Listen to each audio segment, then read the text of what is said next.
Hey guys, welcome back to AFK Journey. In today's video, we have a bit of a spicy one, taking a look at some character legs. Now, this is a promotion from the JP side. Just wanted to edit this in there. It is not confirmed that these guys are coming to the game either. I just wanted to make that abundantly clear, but when we have this stuff, I like looking into possibilities because, hey, the game's in a bit of a dry state at the moment, and we need to have some fun, so let's continue. Now, I'm going to give them two massive shout-outs to where I saw this from first. The first one was I was linked to a video from Turtle Lags. Massive shout out to him. I've actually hit him up to see if he wants to do a collab going through arena defense stuff because I think that's a very interesting topic that he seems to be very knowledgeable on. So I want to get him to set up my defenses for me. But massive shout out to Turtle Lags. I'll leave his channel linked in the description. Go show him some love. Watch a video. Give him a like. Massive shout out to him for this. But the information where he got this image from was from Bay in the Analytica Discord. I'll also leave a link to Analytica's website and their Discord in the description if you want to go there and get around it. So those are the first two massive shoutouts we've got to give at the start. But now that we have this image, we got to go look at the characters in AFK Arena. Now, the middle one, I am 99.999% sure that is Muriel. Those are just the exact shoes she has. I never thought I'd spend so long looking at the feet and legs of AFK Arena characters, but I did it. Now, everyone already came to the conclusion on the outside too and was suspicious of Muriel. I wanted to make sure that those Muriel legs couldn't be anyone else. So, I just, dude, it's pathetic. It is. But I had to look at all the AFK Arena characters' legs. Mezoth. Get around him. Anyway. Let's get into it. So the two outside legs we have are two characters from AFK Arena that are not yet in AFK Journey, which excites me for where this could lead to in the next season. I am anticipating, like I've been suspecting Graveborn since we seen Ludovic for the season. Before this season started, we got, before the first season started, before the actual game launched, we got Coco, who was like a little insight into the next season. Then we got Ludovic, who doesn't have a story ready yet, but they said it's going to come. So I feel like we're going to get like a Graveborn centric, but it could be like that good and evil, because if we look at the characters that we have here, if we jump over into this here, you can see the first one, when we take a look at the legs on the right, are 100% Lucilla. Now, I'm going to talk about Lucilla and then we'll look at the other legs. So this is a Hypergene character. Now, this excites me because we have seen in the game that they aren't afraid to make characters, different classes to what they were in AFK Arena. And when Lucilla came out, she came out at the same time as her twin, which is Liberta.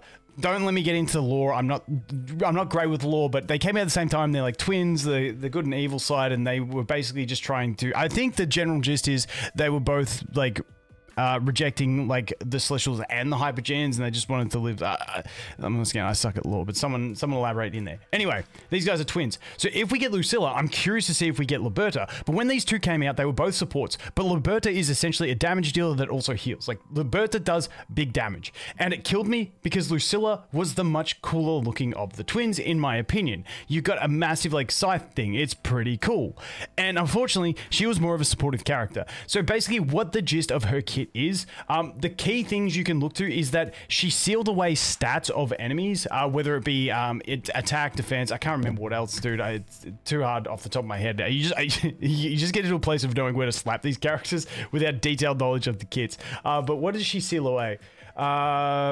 Attack, defense rating, attack rating, full moon, attack rating, and defense rating. Yeah, so her different attacks seal away stats. And then with her ult, she creates an aura that can give her allies stats based on what she's stolen. And then the other big thing that she had is she has a basically cheat death, like a self-revive, think Thorin, which then as you invest into her, it goes up to 2 times. And then if you're using Liberta on the same team, it goes up to 3 times. So her two key things are stat absorption from enemies, and also self-reviving. Those are her two big things. I would love to see them, if they implement her into this game, be some sort of wicked damage dealer. Keep those like core sentiments around her where maybe she gets the extra lives and she can still sap some stats, but make her a damage dealer because I think that would be wicked for her. Once again, she is a Hypergene. It would make sense if we got her, then we got Liberta. That would be a season's worth of Celestial Hypergenes. Maybe they throw one more in. We'll have to wait and see. But she is a really cool character that I loved when she came into the game, and it just killed me that she was a bit more of a supportive role and Liberta was the damaging one, because hey, I want a cool character to be damage dealing, but she is still very meta in AFK Arena, and a very strong hero. So that is Lucilla. The next one, when we look at the legs, once again, if we bounce back here, the ones on the left, these are the legs of a cool character that doesn't see too much usage. So if we go back over here, let me pop this up, trying to navigate my screens. If we go over here to there it is, Cecilia.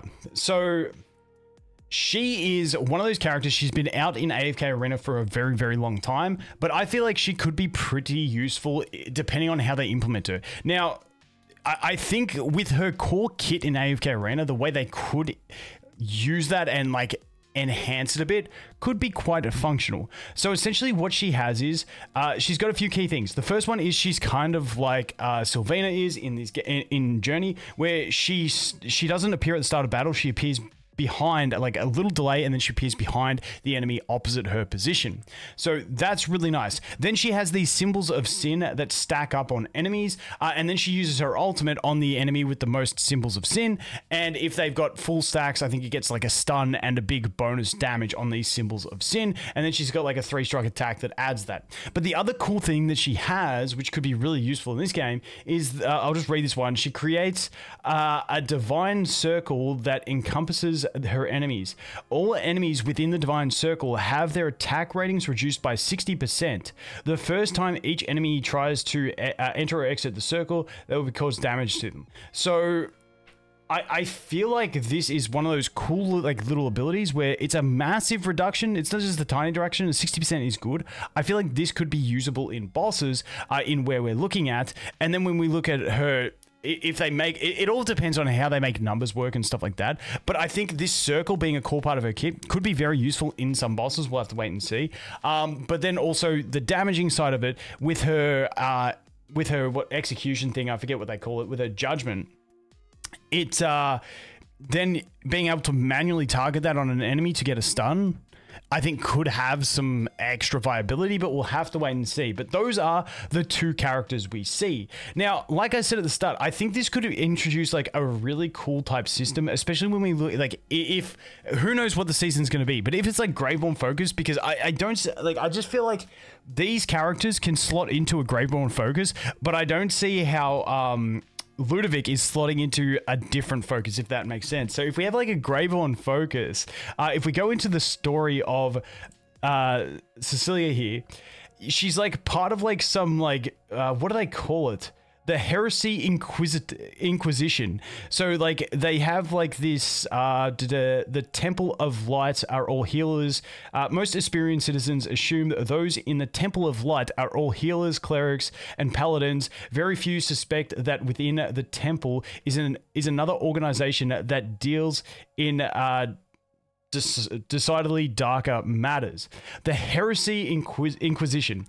So it is the duty of the Heresy Inquisition to locate and root out heretics.